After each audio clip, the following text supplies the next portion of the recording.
this Blender beginner tutorial, I will show you how to make this exact animation in Blender in just a few minutes. Okay, so let's start off by pressing S, then X to scale it on the X-axis. And then we can go into the modifiers to turn this into a bunch of steps. So array, and then 0 for the X-axis. And then we can set it to 1 for the Y and Z axis. Like this. And then you can increase the count. And there we have the stairs. And then you can also increase the offset on the X and Y axis if you want some space between them. And then you can press Ctrl S to save. And then before we apply the array modifier, we can go into the physics and add the collision physics so that we don't have to add them individually later.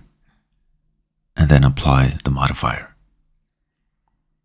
And then next we need to go into edit mode and then press P, then separate by loose parts, and then go back to object mode and then set origin and origin to geometry.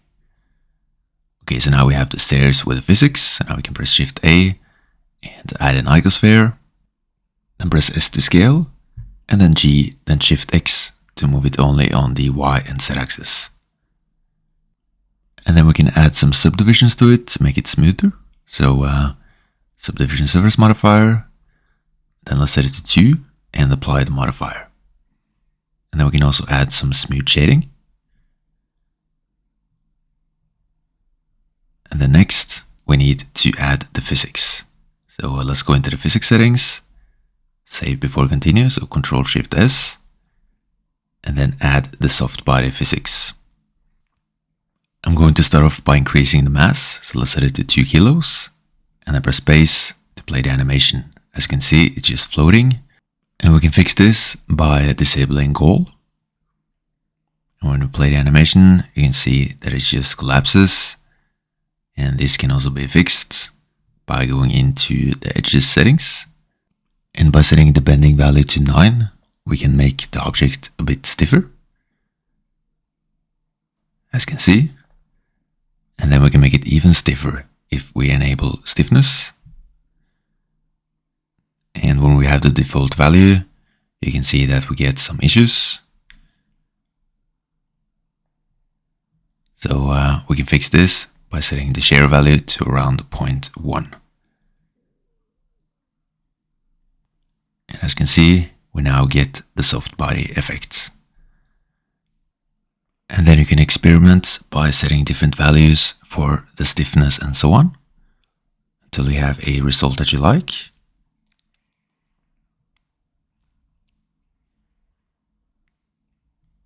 And then next, we can set up the lighting, the materials, and the render.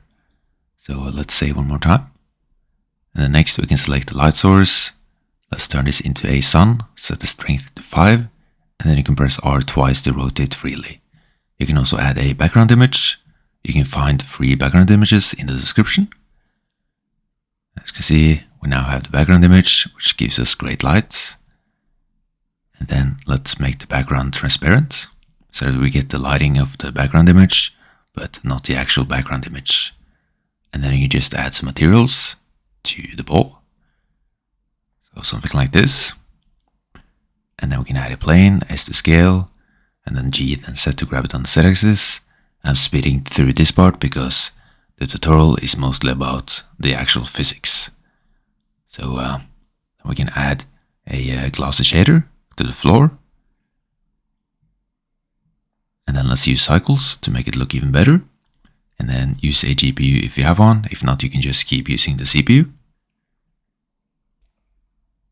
And then we can add a subdivision surface modifier on top of this to make it look even better. And then I'm going to experiment with some different colors and some different roughnesses. I think this looks nice. I press Ctrl Alt Numpad 0 to set the camera to the current point of view. And then we can bake the simulation. Let's make it last 400 frames. And I sped up the baking part. It will take a few minutes. And when we go through the animation, you can see that it looks nice, but it goes through the floor. So we need to add some collision physics to the floor as well. And then we can bake the simulation once again. Okay. And as you can see, it looks much better. I'm also going to adjust the position of the camera. So let's select the camera and you can press G to grab. You can also press N, go into view and lock the camera to the current point of view. Okay, and then next we can set up the output settings. So let's set the resolution to 4K. Let's make it last 300 frames. And then you can select a folder for the final animation. I'm just going to create a new folder for all of the PNGs. And then I have a tutorial on my channel on how we can join these PNGs into an MP4 file. Okay, so let's say it one more time.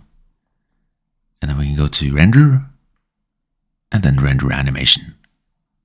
And that's it for this tutorial. I hope you enjoyed it, and more Blender tutorials coming very soon.